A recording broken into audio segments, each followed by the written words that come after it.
నమస్తే, నా పేరు హారిక. కర్ణాటక పాలిటిక్స్‌లో సంక్షోభం ఏర్పడబోతుందా?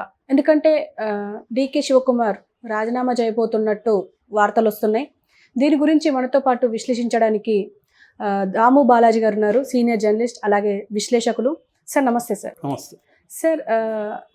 డీకే శివకుమార్ రాజీనామా చేయబోతున్నారని వార్తలొస్తున్నాయి. ఎంతవరకు కరెక్ట్ అంటారు? ఎంతవరకు నిజం అంటారు? కర్ణాటకలో కాంగ్రెస్లో ఒక సంక్షోభం వస్తుందని రాస్తున్నారు. దానికి కారణం ఏంటంటే డీకే శివకుమార్ రిజైన్ చేయబోతున్నాడని. సో సడన్గా డీకే శివకుమార్ రిజైన్ ఎందుకు చేయబోతున్నాడంటే, ఇప్పుడు లోక్సభ ఎన్నికలు వస్తున్నాయి కాబట్టి ఈ ఎన్నికలకు సంబంధించి కాంగ్రెస్ కొన్ని నిర్ణయాలు తీసుకుంది. అక్కడ ఇన్ఛార్జి సూర్జేవాల ఒక ప్రతిపాదనతో వీళ్ళిద్దరిని కలిశాడు, సిద్ధరామయ్య అండ్ డీకేని. అందులో ఆ ప్రతిపాదన ఏంటంటే, డిఫరెంట్ కులాల నుంచి ముగ్గురు ఉప ముఖ్యమంత్రులుగా పెడదామనేది ప్లాన్ అన్నమాట. ఎందుకంటే ఇప్పుడు సామాజిక సమీకరణాల్లో భాగంగా వాళ్ళని కూడా సాటిస్ఫై చేయాలి కాబట్టి ఆ కులాల నుంచి కూడా తీసుకుందాం. ఇప్పుడు సిద్ధరామయ్య ఏమో బీసీ, ఇటు డీకే ఏమో ఒక్కలిగా అంటే ఫార్వర్డ్ కాస్ట్ అనమాట. సో అందుకని వేరే కులాల నుంచి కూడా తీసుకుందాం అనేది వాళ్ళ ప్లాన్. అయితే ఎప్పుడైతే ముగ్గురిని పెట్టుతారో ఆటోమేటిక్గా ఈయనకి పవర్ తగ్గుతుంది కదా, ముగ్గురు డిస్ట్రిబ్యూట్ అయిపోతుంది, ముగ్గురు కూడా ఉప ముఖ్యమంత్రులు. అందువల్ల ఇతనికి కోపం వచ్చినట్టుగా చెప్తున్నారు. ఆయన డైరెక్ట్గా కేసీ వేణుగోపాల్కి ఫోన్ చేసి నేను రిజైన్ చేస్తాను ముగ్గురిని కానీ పెడితే అని బెదిరించినట్టుగా చెప్తున్నారు. సో మరి ఈ సంక్షోభాన్ని ఎలా పరిష్కరిస్తారనేది మనం చూడాలి. ఎందుకంటే యాక్చువల్గా మనం చూసాము, ఎన్నికలైనాక కాంగ్రెస్ పార్టీ అధికారంలోకి వచ్చినాక దాదాపు వారం 10 రోజులు తీసుకున్నారు ముఖ్యమంత్రిని డిసైడ్ చేయడానికి. ఢిల్లీలో హైడ్రామా నడిచింది. దీనికి కారణం ఏంటంటే వీళ్ళిద్దరూ కూడా కాంగ్రెస్ విన్నింగ్కి పనిచేశారు. ముఖ్యంగా డీకే శివకుమార్ పిసిసి అధ్యక్షుడి స్థాయిలో ఆయన పనిచేసిన విధానం, ఆయన సపరేట్ టీమ్స్ని పెట్టి ఆయన ఓన్ మనీ ఖర్చు పెట్టి కాంగ్రెస్ని ఈసారి నేను అధికారంలోకి తెస్తానని ఆయన చేసిన పోరాటం కావచ్చు, లేకపోతే పని విధానం కావచ్చు, దానివల్లే ప్రధానంగా వచ్చింది అనేది ఉంది. అందుకని చాలామంది కూడా న్యాయంగా అయితే డీకే శివకుమార్కే సీఎం పోస్ట్ ఇవ్వాలనేది అందరూ కూడా అన్నారు.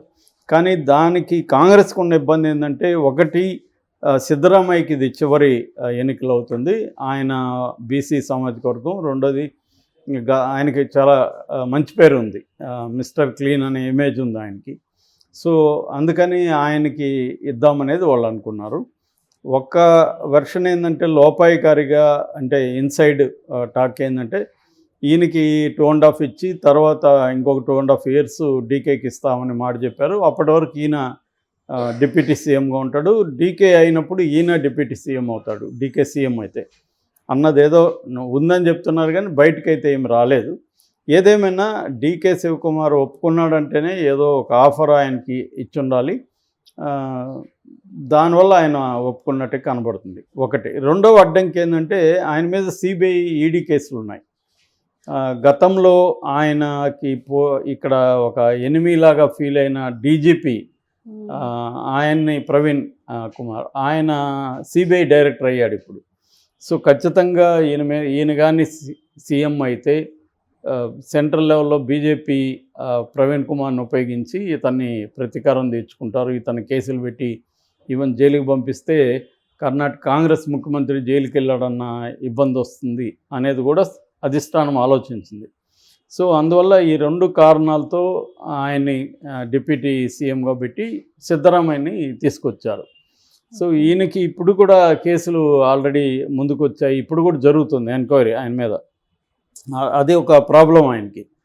సో అందుకని చేశారు. సో ఆయన కూడా ఇంకా వేరే ఈ 2 కారణాలు చెప్పడం వల్ల ఆయన కూడా కన్విన్స్ అయ్యి, ఇష్టం లేకపోయినా కూడా, ఎందుకంటే సీఎం అనేది once in a life time, మళ్ళీ ఈయన కాంగ్రెస్ వస్తుందో లేదు తెలీదు, మళ్ళీ సీఎం అవుతామో లేదు తెలీదు.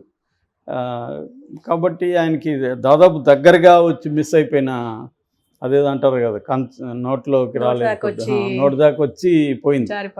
సో అది ఆయన ప్రాబ్లం. అలాంటప్పుడు ఇప్పుడు దానికే ఆయన ఇంట్రెస్ట్ లేకుండా ఏదో ఒప్పుకున్నాడు డిప్యూటీ.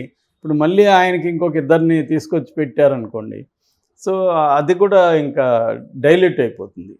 మామూలుగా ఇప్పుడు మనం చూస్తున్నాం ఆంధ్రప్రదేశ్లో 3 ఉన్నారు. ఎవడు డిప్యూటీ సీఎం, ఎవడు కూడా మినిస్టర్కి డిప్యూటీ సీఎంకి తేడా ఎవరికి ఏమీ తెలియదు. పేరుకి డిప్యూటీ సీఎమే. ఇక్కడ కూడా అంతే. కేసీఆర్ ఉన్నప్పుడు కూడా పేరుకి అది డిప్యూటీ సీఎం. మామూలుగా ఒక సామెత ఉంటుంది కదా, 6వ వేలని. అలాగా వేలున్నా ఒకటే, లేకపోయినా ఒకటే, అలాగే అయిపోతుంది అనమాట. సో కానీ ఇక్కడ కర్ణాటకకు వచ్చేసరికి డీకే కొద్దిగా అసెప్టివ్గా పనిచేస్తున్నాడు డిప్యూటీ సీఎం లెవెల్లో. ఆయన కొన్ని పోర్ట్ఫోలియోస్ కూడా ఉన్నాయి. సో ఆయన బాగా అసెప్టివ్గా ఉన్నాడు. రెండోది, ఆయన్ని వేరే రాష్ట్రాలకు కూడా ఉపయోగించుకుంటుంది కాంగ్రెస్. మనం చూసాం ఇక్కడ తెలంగాణలో కూడా ఆయన ప్రధానంగా వచ్చి పనిచేశాడు. ఎందుకంటే ఆయనకు ముఖ్యంగా ట్రబుల్ షూటర్ అనే పేరుంది. ఎక్కడైనా కాంగ్రెస్ సంక్షోభాలు ఏమన్నా వస్తే ట్రబుల్ షూటర్ అని ఆయనకి పేరుంటే, ఇప్పుడు ఐరనీ ఏంటంటే he becomes a trouble giver. Shooter అంటే ట్రబుల్స్ని ఆయన సాల్వ్ చేయాల్సిన, ఆయన ట్రబుల్స్ క్రియేట్ చేసే పరిస్థితి వచ్చింది. బట్ ఆయన వైపు నుంచి ఆలోచిస్తే ఆయన బాధలో న్యాయం ఉందని మనం చెప్పచ్చు. ఎందుకంటే పార్టీ ప్రయోజనాల్ని ఆశించి పెట్టాలనుకోండొచ్చు, కానీ అది ఈయన పోస్ట్కి ఎసురొచ్చే విధంగా ఉండడం అనేది ఈయనకి ఇబ్బంది అవుతుంది. ఎందుకంటే ఆయన ఆల్రెడీ కాంప్రమైజ్ అయ్యాడు. కాంప్రమైజ్ అయ్యి డిప్యూటీ సీఎం తీసుకున్నాడు. ఇప్పుడు దానికి కూడా పెట్టేస్తే ఇంకా ఆయనకి వాల్యూ లేకుండా పోతుంది. ఎందుకంటే ఆయనే ఒక మెయిన్ ఫోర్స్ కాంగ్రెస్ని అధికారంలోకి తీసుకురావడానికి. 5 ఏళ్ల పాటు రకరకాల ఉద్యమాలు చేయడంతో పాటు ఒక ప్రత్యేకమైన ఎలక్షన్ టీంని ఆయన ఫామ్ చేశాడు. మనకి ఎట్లయితే ప్రశాంత్ కిషోర్ ఐపాక్లో ఎట్లా ఉందో అలాగా ఆయన ఓన్ టీంను ఫామ్ చేసి మొత్తం విన్నింగ్ వ్యూహాల్ని రచించి ఆయన పనిచేశాడు. నిజానికి బీజేపీ నేషనల్ లెవెల్లో నాయకులందరూ అక్కడ దిగారు. మోడీ కూడా అనేకసార్లు కర్ణాటకకి వెళ్ళాడు. చాలా ఫోకస్ చేశారు వాళ్ళు. ఎందుకంటే ఆల్రెడీ అధికారంలో ఉన్న బీజేపీని వదులుకోవడానికి సిద్ధంగా లేరు వాళ్ళు. ఎందుకంటే సౌత్ ఇండియాలో ఒక రాష్ట్రం వాళ్ళ చేతిలో ఉన్నింది. అటువంటి అంత మోహరించి చేసినా కూడా డీకే చేసిన వ్యూహాల వల్ల, ఆయన ప్లాన్ చేసిన ఆయన పనిచేసిన విధానం, దీనివల్ల కాంగ్రెస్ అధికారంలోకి రాగలిగింది అనేది అందరూ చెప్పే మాట. అలాంటి టైంలో ఇప్పుడు ఆయనకి చేస్తే, ఆయన రిజైన్ చేస్తే మాత్రం ఖచ్చితంగా కాంగ్రెస్లో ఒక సంక్షోభం అయితే వస్తుంది. ఎందుకంటే ఆయనకి చాలా బలమైన ఫాలోయింగ్ ఉంటుంది కాంగ్రెస్లో కానీ ప్రజల్లో కానీ ఆయనకి చాలా బలమైన వర్గం ఉంది. సో ఇప్పుడు ఈయన రిజైన్ చేస్తే చాలామంది రిజైన్ చేసే అవకాశాలు ఉంది. మినిస్టర్లు కూడా రిజైన్ చేస్తారు. ఈవెన్ ప్రభుత్వమే పడిపోయే పరిస్థితి కూడా వచ్చే అవకాశం ఉంది. ఎందుకంటే బీజేపీ ఇక్కడ ఎలాగైతే బీఆర్ఎస్ వాళ్ళు చెప్తున్నారో కాంగ్రెస్ పార్టీ ఎక్కువ రోజులు అధికారంలో ఉండదని, అక్కడ కూడా అలాగే బీజేపీ వాళ్ళు చెప్తున్నారు. సో వాళ్ళు చెప్పేదానికి కారణం కూడా వీళ్ళిద్దరి మధ్య కాన్ఫ్లిక్ట్ పెరుగుతుందని, సిద్ధరామయ్యకి డీకేకి. సో ఇప్పుడు ఇక్కడ సిద్ధరామయ్య డీకేకి డైరెక్ట్గా లేదు, కానీ సిద్ధరామయ్య ఈ డీకే వర్సెస్ అధిష్టానం కాన్ఫ్లిక్ట్ స్టార్ట్ అయినట్టుగా చెబుతున్నారు. మరి దీన్ని కాంగ్రెస్ అధిష్టానం ఎలా పరిష్కరిస్తుంది, ఈ డిప్యూటీ సీఎంలు అనేది ఉపసంహరించుకుంటే కాంగ్రెస్కి ఈ సంక్షోభాన్ని నివారించవచ్చు. బట్ వాళ్ళు అనుకునే సామాజిక సమీకరణాలకి విఘాతం కలుగుతుంది. దాని బదులు ఇంకేమన్నా అలాంటి వాళ్ళకి వేరే పదవులు ఏమైనా ఇవ్వడం అట్లాంటిది ఏమైనా చేస్తారేమో అనేది మనం వెయిట్ అండ్ వాచ్ అనమాట. అదర్వైజ్ వాళ్ళకైతే ఇబ్బంది. ఎందుకంటే ఇప్పుడు ఇవాళ కాంగ్రెస్ పార్టీకి గతంలో 3 రాష్ట్రాలు ఉంటే ఇవాళ 2 రాష్ట్రాలే ఉన్నాయి. మిగతా 2 చోట్ల వాళ్ళు రాజస్థాన్ అండ్ ఛత్తీస్గఢ్లో వాళ్ళు ఓడిపోయారు. సో వాళ్ళకి హిమాచల్ ప్రదేశ్, తెలంగాణ 2 ఉన్నాయి రాష్ట్రాలు.